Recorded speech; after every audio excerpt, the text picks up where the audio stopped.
I feel rage in my body. I feel it in my chest, and I feel it in my stomach, my belly. And it can be quite scary. Um, and I know that. But I do feel it all throughout my body. It tingles, and then once it leaves, it can be quite an interesting sensation to kind of come down from that. It literally feels like you're coming down, off a drug, a medicine, something. It's transformative. Rage can be transformative.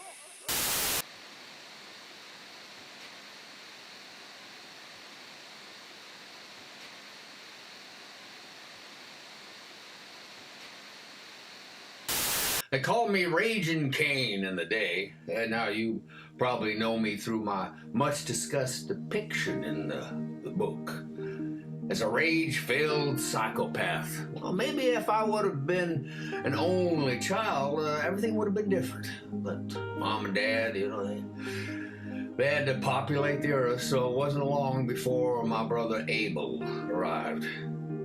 Nothing's fair in life, that's what Dad used to say. Now, that was easy for him to say. He could do whatever he wanted to except for eat of one tree. And he and Mom, they couldn't follow one rule. Now, me, I had to live by a lot of rules. One of those rules was offerings. I put together what I thought was a fine offering. Wheat, a little big handful.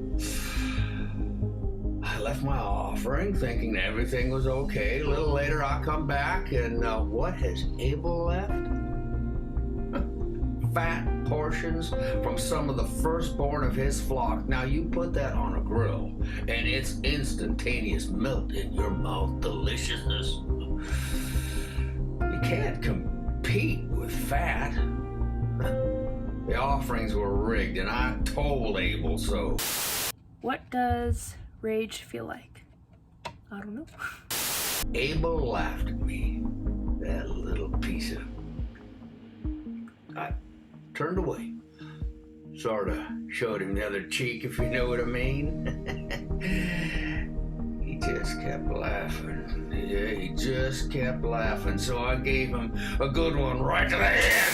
But rage has a warm feeling, and for me, I kind of get happy when maybe I feel empowered. Maybe, I guess that's a better word. When I feel a lot of rage in me. I went on with my life. Then I heard this voice. Where is your brother Abel? I knew that voice instantaneously, and I wasn't in for any more lectures, so I said, am I my brother's keeper? Had I been thinking straight, I would have said something else, but we all have those days. Rage is energizing for me. I feel like I'm levitating. And for me, rage is later followed by feelings of guilt. But I suspect for people who don't feel that guilt, that rage could actually become addictive because your body feels strong. Now my descendants and I, we wander and rage. Rage and wander. Now everything fuels our rage. Injustice, hypocrisies, even love. Or more precisely, the lack of love.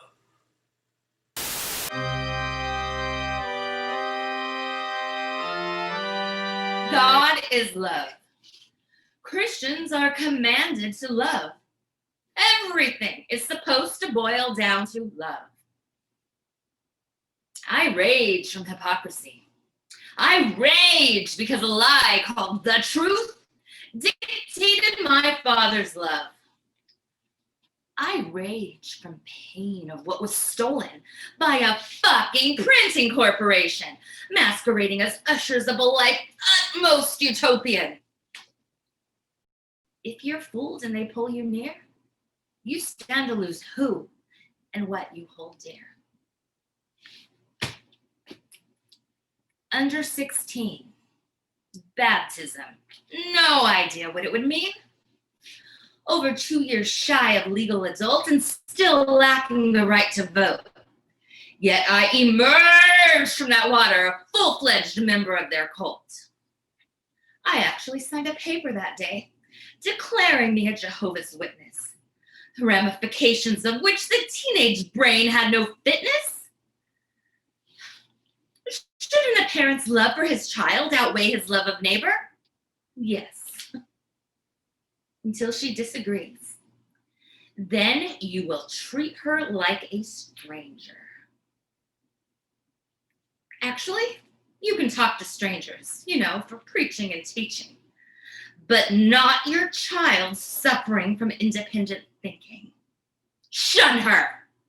Act like she doesn't exist, even when her cries for your love persist. For Christ's sake, Dad, you were born a Jew. And after your baptism, my grandparents disowned you. I remember how you would judge their actions and become irate. Then you turned around and did the same. I left your fucking cult and got the same damn results. You were lucky, though. Your parents came around. You and me, there was no rebound. My heart breaks at memories of so much love from the day I was born. Flash forward to labels, apostate, disfellowshipped. Flash forward to scorn. Dad, I'm sad for you. I'm sad that time spent with me while making your transition was marred for you by those labels and their fucking imposition. By the way, your grandchildren are absolutely amazing.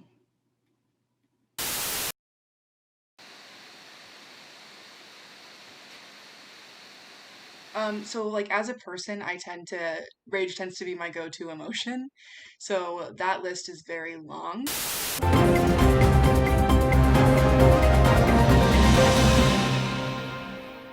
The police have the right to protect themselves against these Antifa thugs. The murder of innocent people of color by the police is cause enough to be enraged. You Go socialists! back to bed with Russia. Look, these savage Shut up, communist agitators. They're destroying the homes and businesses. They're causing us millions of dollars in damages. They're killing innocent people. The police, the firemen. Oh no, we need to bring in the militia. If these Dems can't take care of it, then we're going to call 911. Take care of you. You got it?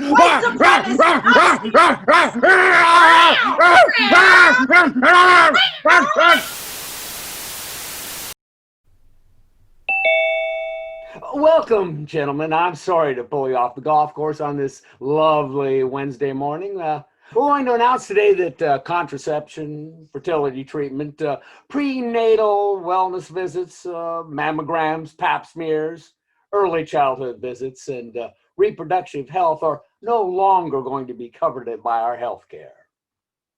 We're still going to cover Viagra, though, right? Of course. I like it. I think our work is done here. ¿Pero quién diablos creen ustedes que son? ¿Un grupo de hombres legislando el cuerpo de las mujeres? ¿Qué pinche broma de mal gusto es esta? Dicen que las mamografías son injustificadas, que son un drenaje para el sistema. Pero a los políticos solamente les importan los senos cuando pueden jugar con ellos. Pero si dejan de pagar por mamografías, ¿cómo se van a proteger las casas de sus estrellas de porno favoritas? Dicen que la atención médica para las mujeres es muy cara, que es un drenaje para el sistema, pero también quieren dejar de pagar por cupones de alimentos, asistencia pública, programas extraescolares, bienestar infantil. ¿Provida? Sean realistas. Ustedes no son provida. Ustedes son por el feto, no por la vida. En realidad, les vale mierda a los niños después que nacen. ¿Qué tal si mejor pasamos una ley que prohíba la masturbación? Y de paso, también la pornografía. Fortunately, this little lady can't vote. Oh, but I do vote. Not only do I vote, but I'm going to run for office and I'm gonna win, motherfucker. For much of my life, I suppressed my rage because rage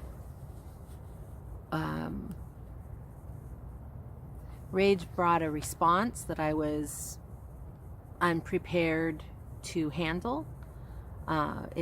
It brought attention to me, so I suppressed my rage.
Calm down. You can't change anything anyway.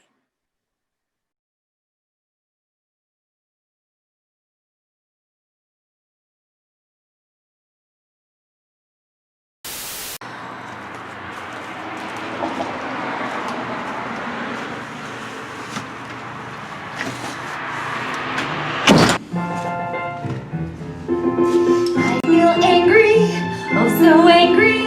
I feel angry, unhappy, irate. Now I'm posting here and trying not to fall for troll bait. Kids in cages, Twitter rages, unfair wages and trouble with Zoom. We're all angry. Dear America, we feel we are doomed. See the angry meme in the newsfeed there. There is a police brutality. Anti-mask exterior, tiger penis, weird murder in my eyes, such an angry meme. I am livid and enraged. I'm uncaged, its boundaries diffuse. So let's vote, so our anger is put to good use. 10 children in a cage. 9 periodistas asesinados. 8 donne che vendono i loro figli. 7 Vergewaltigungsopfer würden von ihren Vätern ermordet. 6 homosexuals beaten to death for salvation. 5 братів і сестер, прикутих батьками до меблів. 4 na mga mandirigma ng kalayaan ay naghang mula sa mga ilaw ng kalye. 被嘟嘟整死，多nhà多多。 200 torturados por suas crenças.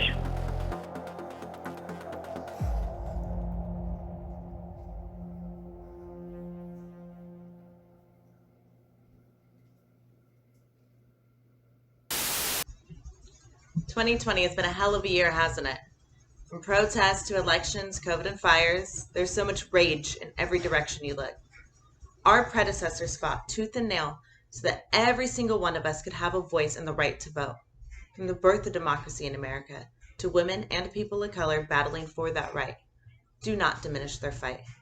Take advantage. Do your research on propositions, on bills, on candidates, and raise your voice.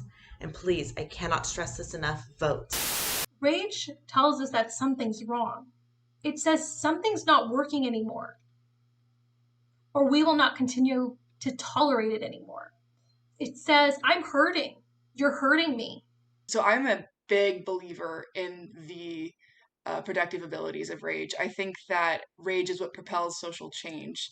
I think a lot of things don't happen until we get mad. For me, making rage productive would be giving my time to others who need it, giving my time, giving my money, not just my thoughts and prayers.